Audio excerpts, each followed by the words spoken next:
So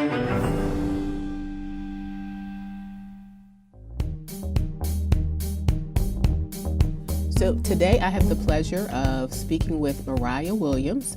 She is a consultant and facilitator with the Spark Mill, and she'll be talking to me today a little bit about her work around community engagement. When we talk about community engagement as it relates to real estate development, it's a really critical element because it really involves understanding the needs of the communities and making sure that those needs are integrated into any development planning and concepts, just to make sure that everyone feels like they have access to space. So I'm very excited to have Mariah here to share her perspective. So welcome, Mariah. Thank you. I'm happy to be here. Good. So first, I'd just like you to start by telling us a little bit about your background, how you got into this work, your education, and exactly what you do in your day-to-day. Sure. So I always like to start with, I was born and raised in New York City, and I think for me that kind of propelled my love for cities and urban spaces, having grown up in the inner city New York. And that compounded, I think, with my growing up in a single-family home and looking at how, despite that fact, being in a city like New York and all of the infrastructure in place really allowed me to be successful. So having access to transportation, having access to social services, having access to educational opportunities, which I think throughout this conversation will be highlighted. If spaces aren't designed in such a way, that's not always the case. And so went to the University of Richmond, where I received my BA in sociology and women, gender, and sexuality studies. After graduating from the University of Richmond, I went into consulting at Deloitte Consulting, which is a firm where I worked in the federal practice, so helping kind of federal agencies think strategically about the problems they were facing. Did that for a few years and always knew that I wanted to do something around urban development and urban planning. So after that time, I decided to pursue a master's in urban regional planning at VCU. And after that, during that time, I had the opportunity to start working with the Spark Mill, which is a Richmond-based consulting firm.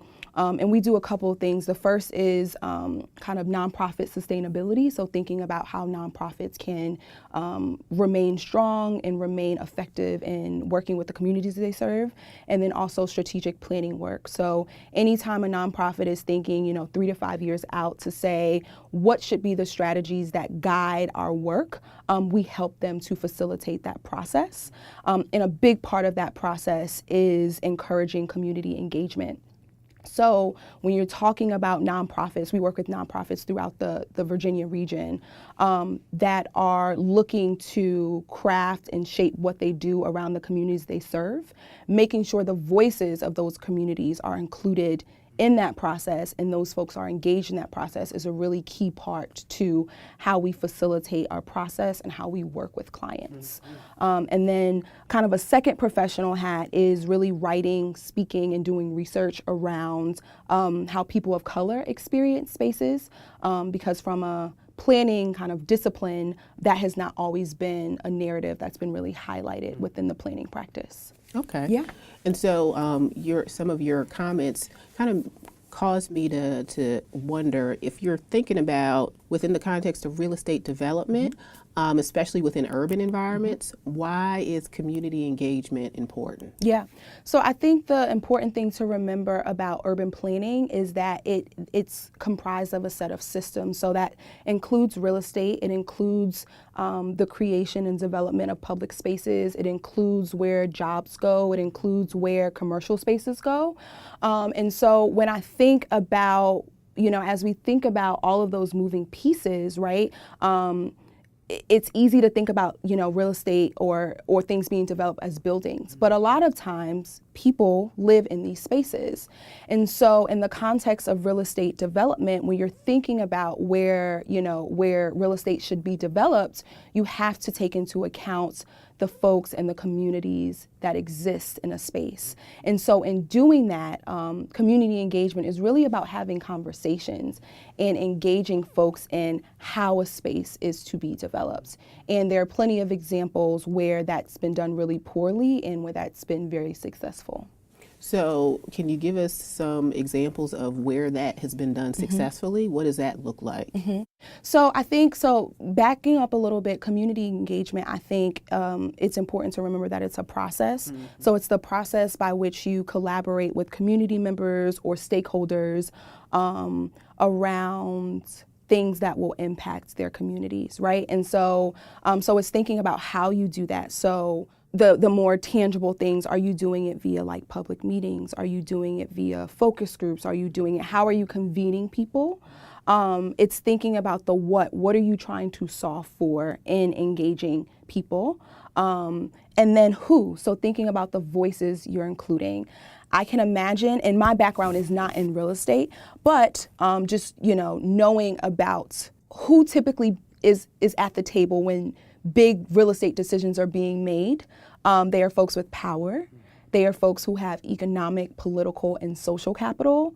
9 times out of 10, those are not the people who look like the community sometimes that they are looking to shape. So an example that I can give in the city of Richmond, a historical example that many of us, I think, may or may not be aware of, is kind of what happened in Jackson Ward. So Jackson Ward used to be known as the Harlem of the South. It was one of the wealthiest, or I would say socioeconomically diverse African-American neighborhoods in the city of Richmond.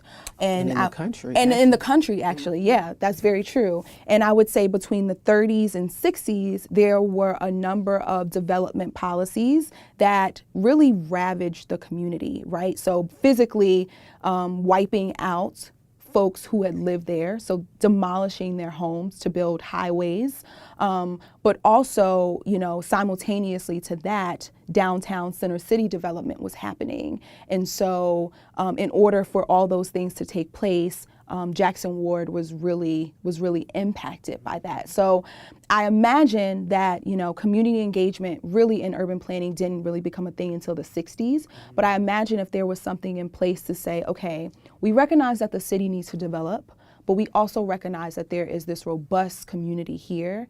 How can we engage these folks to understand, to be a part of the process to develop the city of Richmond in a way that works for everyone? So I think that is an example where in terms of real estate development, community engagement could have been really beneficial. And so when you're working with communities and when you're engaging, are you just kind of working with them to coordinate meetings? Yeah.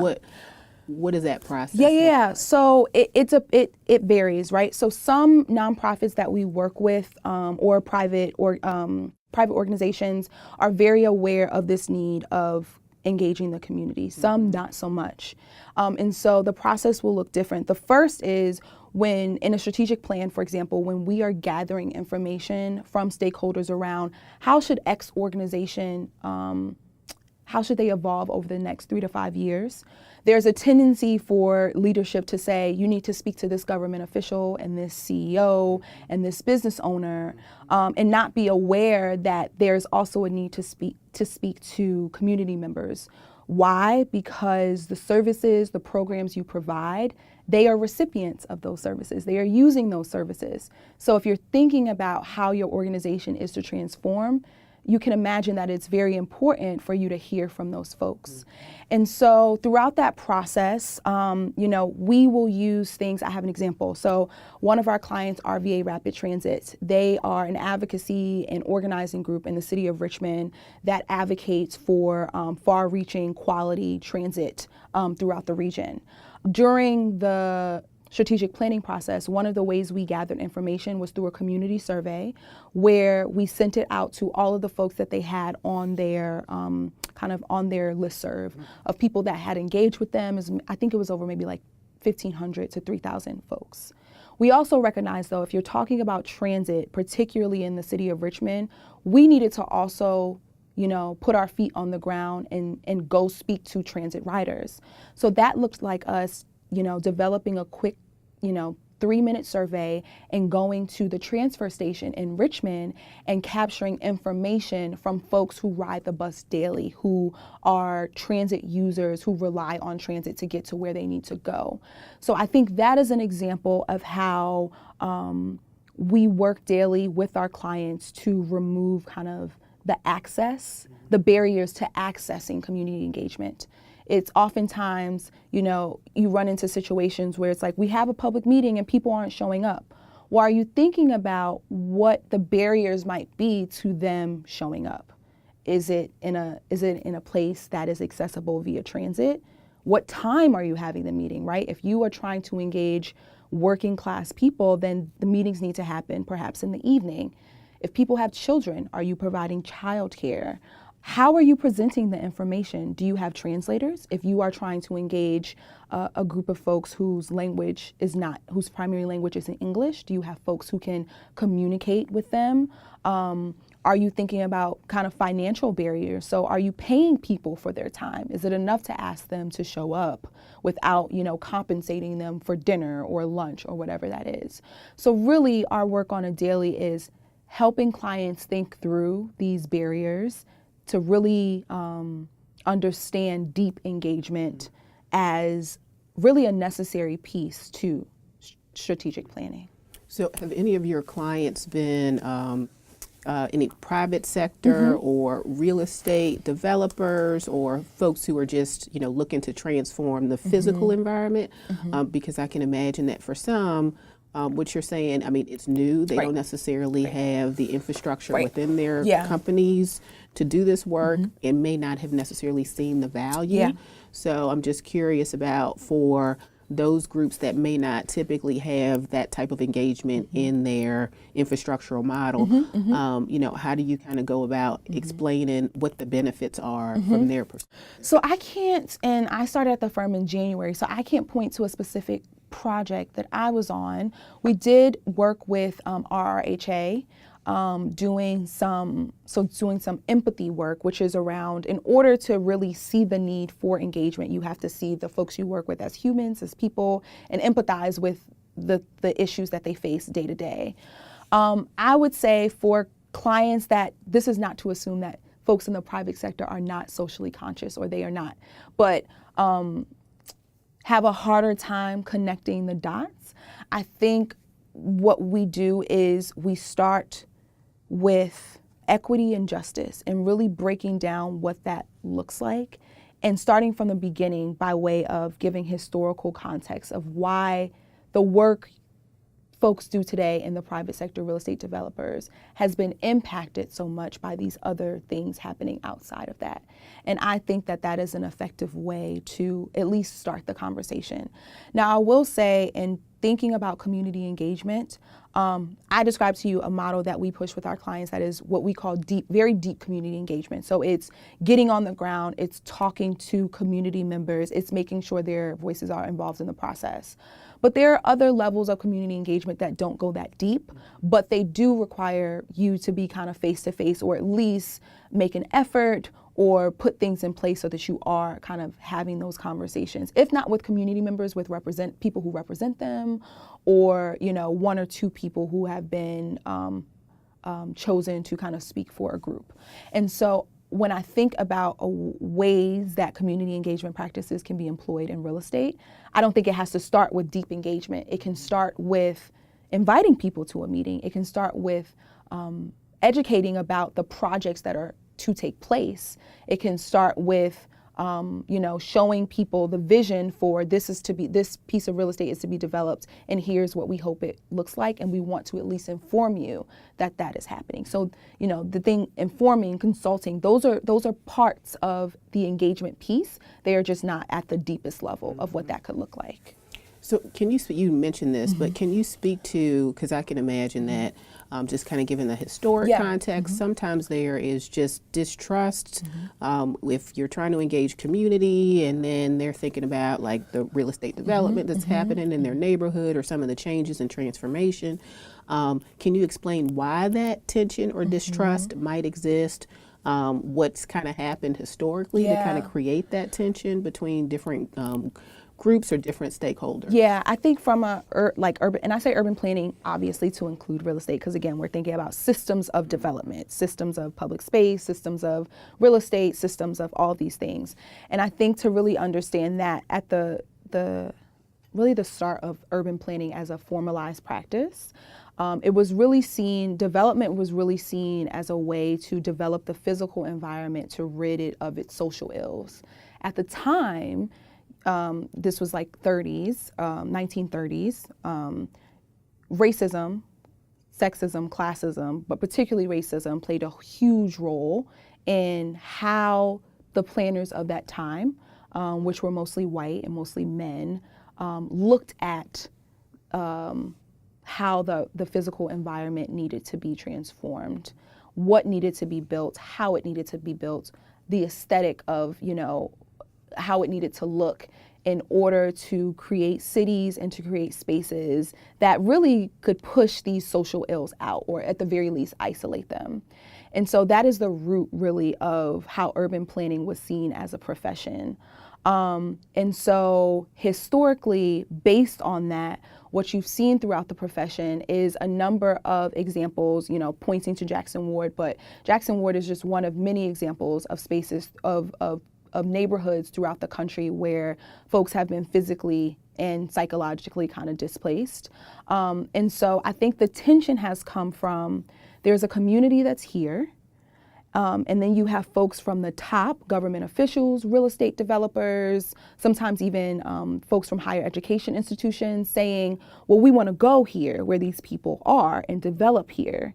And the disconnect and the conflict has come, well, wait, we live here, and the spaces we inhabit in our communities, they're valuable to us, right? They may not be fancy. They may not be the fancy hotels or the fancy condos or, the state-of-the-art institutions, but there are spaces.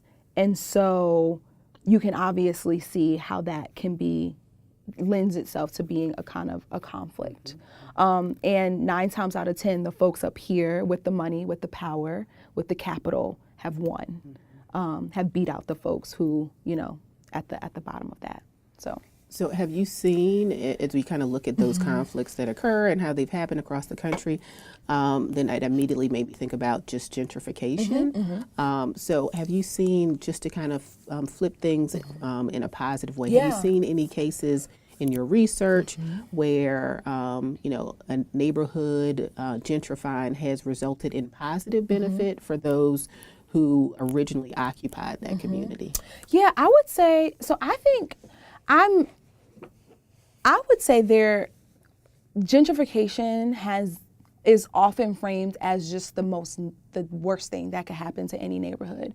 But I would say in most instances where neighborhoods are being gentrified, there are tons of positive impacts that you can speak to. I mean, I think the impetus of gentrification and the thought beneath the surface is, well, why does it take this for folks to invest in certain communities?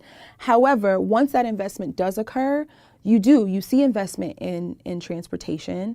You see investment in making sure that, corridors don't look abandoned and, businesses want to go there. You see investment in housing. And really, if it's done in the correct way, everyone can benefit from these things, not just folks who have capital, not just people who have access to those things, right? Even the people who I just think there have to be other policies in place to make sure that people can benefit from those things. So I think gentrification has positive. So I grew up in Harlem. And Harlem I would say it's gentrified. Now people have, development has gone to Brooklyn. That is the new place. But when I go back, as much as I am saddened that it doesn't necessarily feel like the Harlem I grew up in, I'm happy now that there aren't just bodegas for people to go grocery shopping, or there aren't just small, grocery shops that, we were able to get by on, but there are other, kind of more commercial and popular grocery stores that people can have access to. And I think that's a positive, right? I think making sure that people who live there can stay in the neighborhood to be able to access that is also needs to happen. But I think the fact that those things are there, I think that's a positive. I know, Mariah, in addition to kind of your work as a practitioner, you also are a researcher. So can you tell us a little bit about some of the research that you've done about access to space and how it differs across social groups? Yeah. So again, I think Practitioner, being a practitioner, being someone who's on the field, on the ground is super important. I also think that the research is as important because research really informs how the work is done on a day-to-day. We may not think about it that way because it's like, oh, research, people in a room, like in books telling us how to do our work.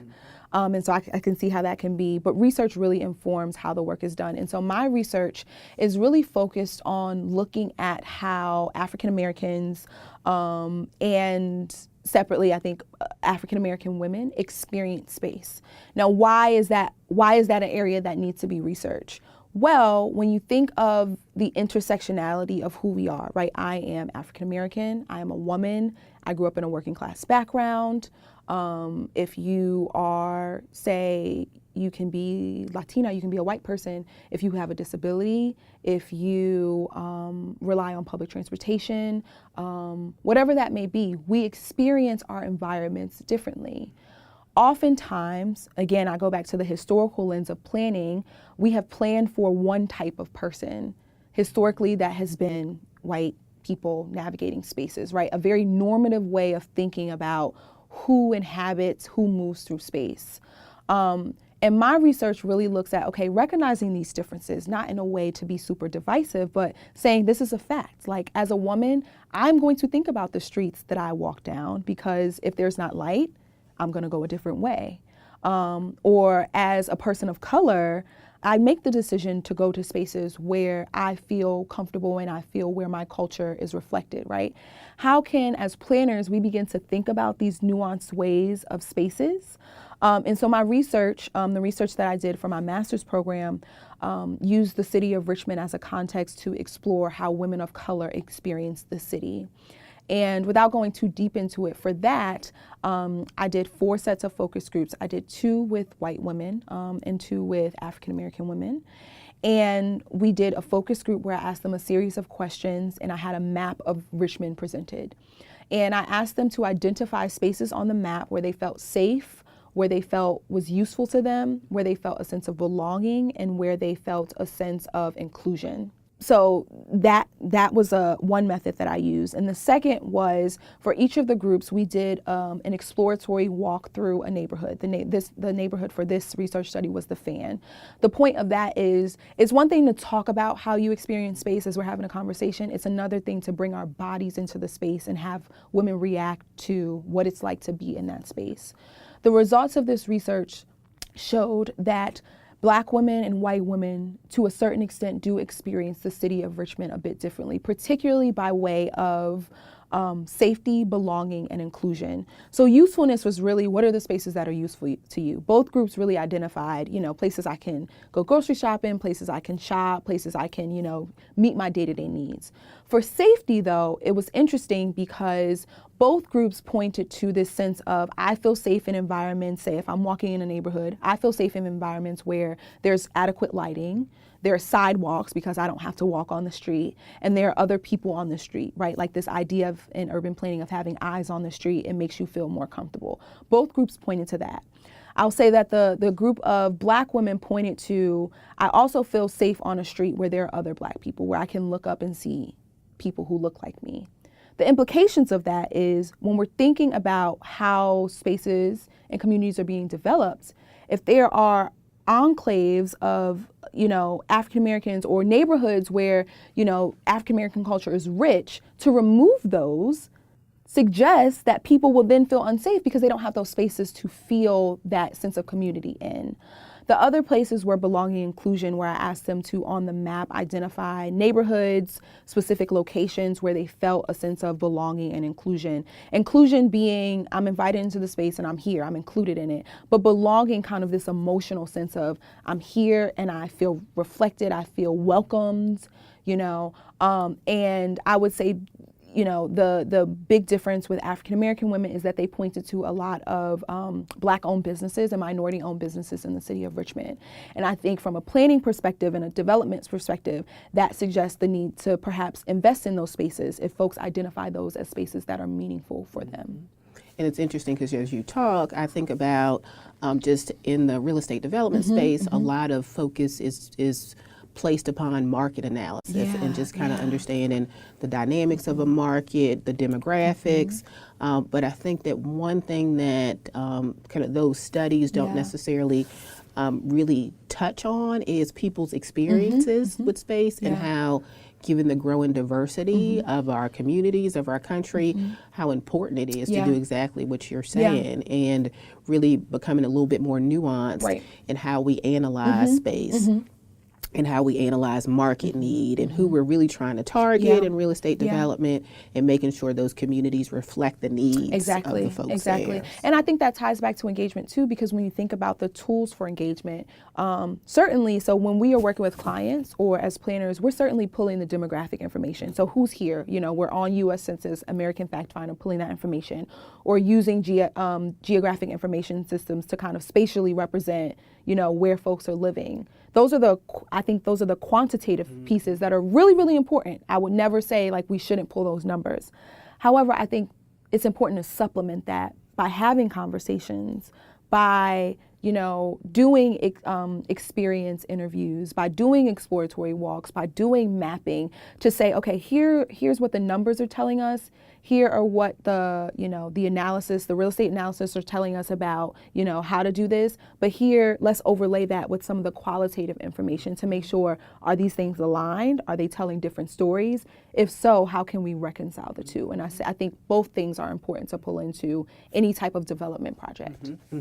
Yeah, and I agree. I think increasingly that is becoming a focus, but I think that what's really going to be required, and the reason that I definitely wanted to talk to you, is because I think that sometimes the world of real estate development is so segmented from kind of some of the planning philosophies and how people are engaged and really understanding the qualitative experiences that people have. And so my goal is to get folks in both worlds to see how we really need to think in an integrated way if we're really going to benefit the communities we serve, if we're going to maximize value, if, you know, all interests are going to really realize the benefit that they're trying to realize. Yeah, and I think realistically speaking, for some real estate developers, their bottom line is not to displace the least amount of, like, that's just the reality of the business. But I think with that, maybe your community engagement doesn't have to be as deep, but there should, at the basic level, be a consideration for who is being impacted by that development. So I guess, Mariah, in your work, I mean, you've kind of described your work now. You know, what do you see as kind of the biggest need if we're talking about how communities are engaged and how the built environment is developed?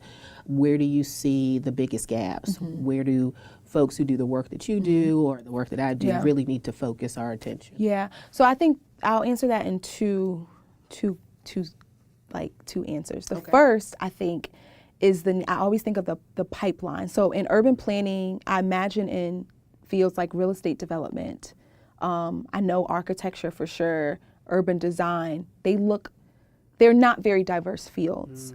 And I think from a pipeline perspective, so thinking about how at an early age, folks can start thinking about, there's a need to diversify these planning systems, right? Because I think until, and I'll talk about this, the second thing is until we can start to have conversations around why community engagement is important, how marginalized communities are impacted by development, I think there have to be folks in the field who can ignite those conversations. So I think one of my hopes is that when I am going to urban planning conferences and I'm presenting, I am not the only person of color who is there, right? Because I think it's about representation in the fields. And again, real estate, architecture, urban planning, urban design, all of these things. The second, my second hope is that community engagement, conversations around equity and justice, that they become less of an additive and more of they become embedded in the process of development. Because I think that when they are not embedded throughout, whether it's deep, whether it's high level, I think there's a tendency to say, okay, we've already created, the project is already done, now let's see what the community thinks about it. That's an additive approach. But I think my hope for the future of all of this work is that engagement and how we think about it becomes embedded and weaved throughout, so that it doesn't just feel like, okay, we have to do this at the end. Wow. Yeah. Thank you, Mariah. You're welcome. I think that we're in a space where, just like our country is becoming increasingly diverse, just in a myriad of ways. And I too agree that that diversity, and when we think about equity and justice, needs to really influence our approaches in transforming the built environment. So, and I thank you for those comments as well. I think that you're here at VCU, particularly in the business school, there's a commitment to ensuring that, given just the broad demographic of the students, that the students, that thinking and that diversity is impacting just all facets of business. So that gets me excited.